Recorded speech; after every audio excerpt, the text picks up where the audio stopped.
Apa kriteria laki-laki jika ingin poligami? Apakah hanya cukup punya ilmu saja? Namun penunjang yang lain seperti kemampuan menafkahi masih sering kekurangan. Tolong bilangi suami saya, Ustadz.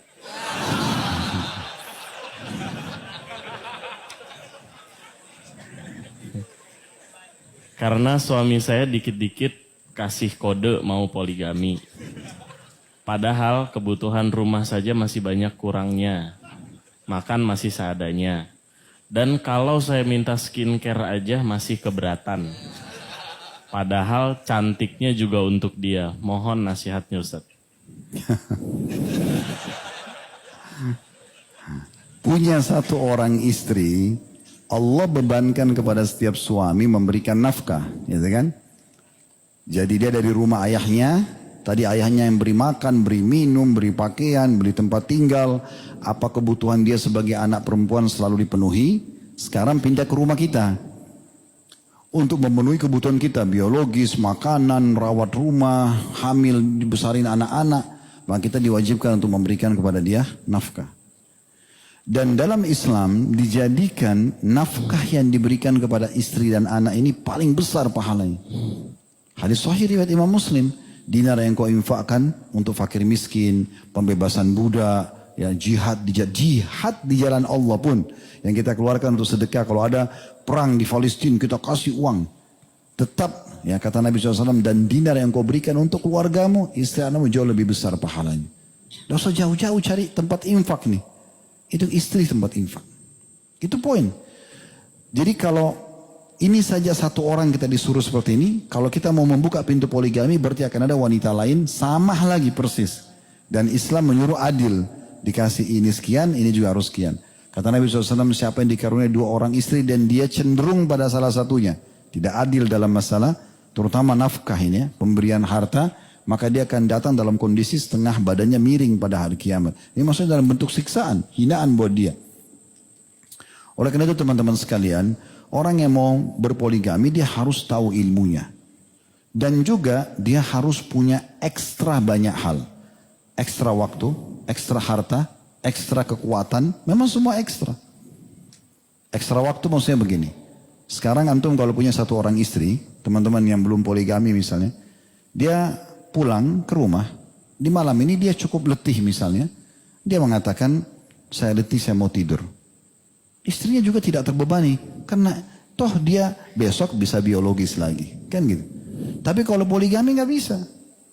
Antum biar letih, malam ini malamnya istri baru, dan dia punya hak, harus punya ekstra waktu, biar ngantuk ya begadang kalau diajak ngomong. Diajak biologis harus bisa layani. Kalau enggak kita berdosa karena ini haknya, gitu kan? Sekarang ini kita berikan nafkah, ini juga harus sama. Berarti kita sudah harus ukur tuh. Kalau istri pertama dikasih 5 juta rupiah misalnya, maka kalau saya nikah berarti ini istri kedua 5 juta juga nih. Berarti harus ekstra di sini pendapatan antum tadinya 5 juta jadi 10 juta. Karena sudah 2 orang. Perbedaannya di mana? Perbedaannya nanti di anak. Kalau yang istri pertama punya anak 2, misalnya per anak dikasih 1 juta nafkahnya. Berarti 5 juta dia, 1 juta anaknya. Kalau 2 anak berarti dapat 2 juta, dia dapat 7 juta berarti. 5 juta dia dengan 1 juta anak masing-masing. Istri kedua punya anak 1, dia dapat 2 juta dengan 1 juta rupiah. Nah ini perbedaannya. Tapi kalau istri harus sama pemberiannya. Itu bisa. Jadi ini butuh ekstra.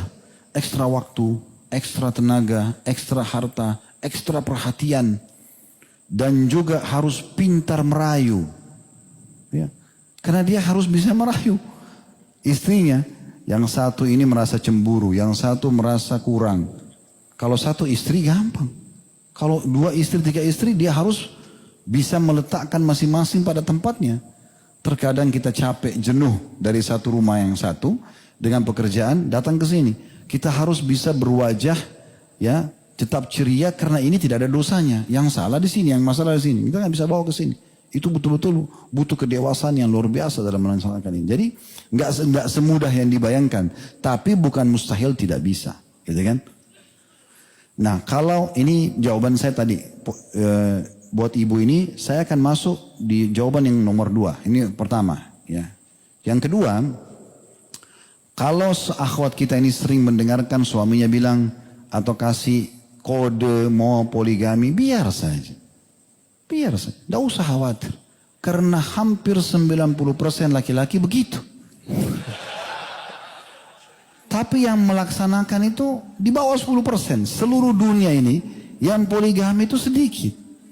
Jadi dia cuma ngomong. Jadi kalau suaminya ngomong gitu, oh, ketawain saja, senyum, tidak apa-apa. Kan Anda bisa lihat powernya orang ini kuat gak? Kayak tadi, pendapat uangnya masih belum banyak. Oh, tidak bisa dia melangkah, gitu kan? Misal contoh, itu saja. Sederhana, tidak usah tuh jadi beban, gitu kan? Bilang kalau memang mau poligami, persiapkan dulu diri, bekalkan ilmu, punya pendapatan ini dan pendapatan itu, ya. Itu juga. Kecuali kalau sudah sampai kepada ajang keseriusan, baru berbicara baik-baik.